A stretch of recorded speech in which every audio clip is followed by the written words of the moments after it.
I've been collecting records since I was a kid and I've stumbled upon thousands of Christmas ones.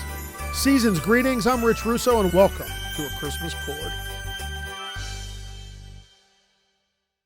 And now on A Christmas Chord, we have Tegan and Sara's Make You Mine This Season, which is in the Hulu original film Happiest Season, and it is my honor to be joined right now by someone who is as inspiring as anyone who I've encountered, someone so principled in her beliefs of right and wrong, human rights, and oh yeah, a super talented, groundbreaking singer, songwriter, performer, best-selling author, advocate, and pretty much any other superlative that could be attributed to her, and also her sister Sara as well. Please welcome Tegan Quin and Tegan and Sara to A Christmas Chord. Hi, what an introduction. How lovely. It's like an early Christmas gift. Merry Christmas. So we finally get an original Tegan and Sara holiday song. Previously you did a cover of Do They Know It's Christmas with Effed Up, and then you did, of course, the really fun version of the Chipmunks where Sara was Elvin and your mother was David Seville. So, how daunting and stressful is it to write a holiday song, and how did it come about for this movie? It's actually really daunting because I love Christmas and I think Sara loves it as much as I do. And we both are big fans of Christmas music. We grew up in the 80s, so big fans of Very Special Christmas, that compilation that had all the biggest icons, of the 70s, 80s, and 90s, and just have an appreciation for old school Christmas music. And I don't know, I just love the holidays. So I've always wanted to do a Christmas song, but then never did it because you don't want to F up Christmas by writing a crappy Christmas song. And but our friend Clea Duvall, who co-wrote a movie called Happiest Season and directed the movie, it has Kristen Stewart and Mackenzie Davis and Dan Levy and a bunch of other amazing actors. She'd reached out to us about maybe doing a Christmas song when she got the movie greenlit. And then honestly, right when COVID hit, that was when she had just finished shooting. I believe they were shooting in Pittsburgh. And she hit us up and was like, I'm serious about this Christmas song. You guys got to write a Christmas song for the movie. And so we did a creative call with her. And she was like, that Mariah Carey song is really popular. It's like the biggest Christmas song of all time. I'm like, yeah. And she's like, I can't that. Like, okay. Write the biggest Christmas song of all time, no problem. So, this is our attempt at doing something that's super big, happy, very Christmassy. Alex Hope co-wrote it with us. She's amazing. She produced our last record. She's produced a lot of the Alanis Morissette records. She's really, she's like 25 years old. It's absolutely unfair how talented she is. And she wrote it with us over Skype. We kind of just over a course of a few days, just threw a lot of ideas at each other, and Make You Mine This Season was what came out of it. And I'm really proud of it. I think it's actually a really great song. It's a fantastic song. We did pretty good. You did amazing. And it's Thank you. And you had read the script, so you based it on the script, or she kind of gave you like a rough treatment of what the movie was going to be, and then you kind of crafted around that?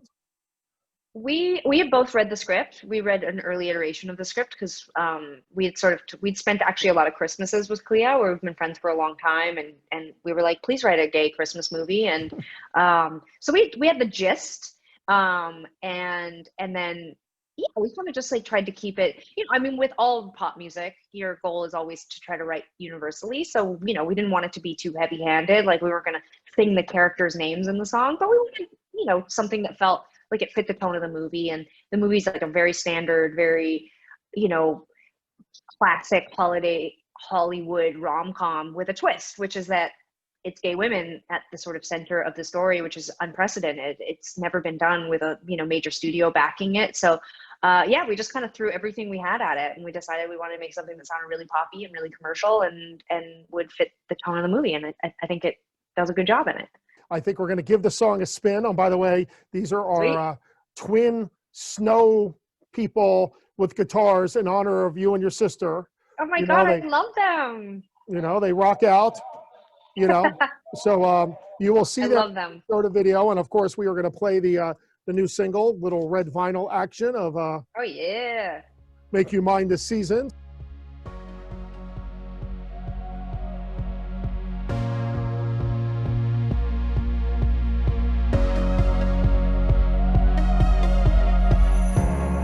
Somebody broke your heart under a Christmas tree.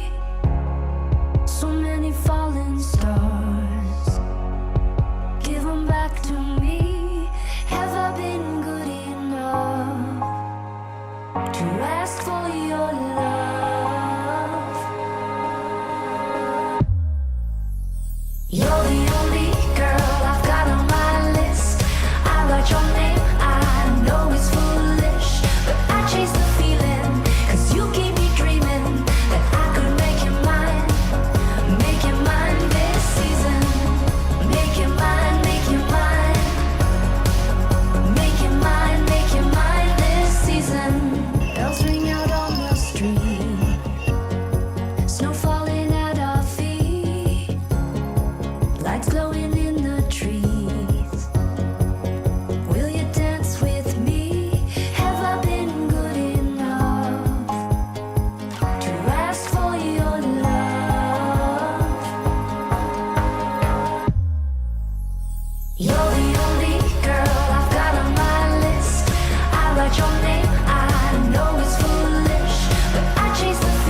write your name. I know it's foolish, but I chase the feeling, 'cause you keep me dreaming that I could make you mine, make you mine. This is the house with make you mine, make you mine.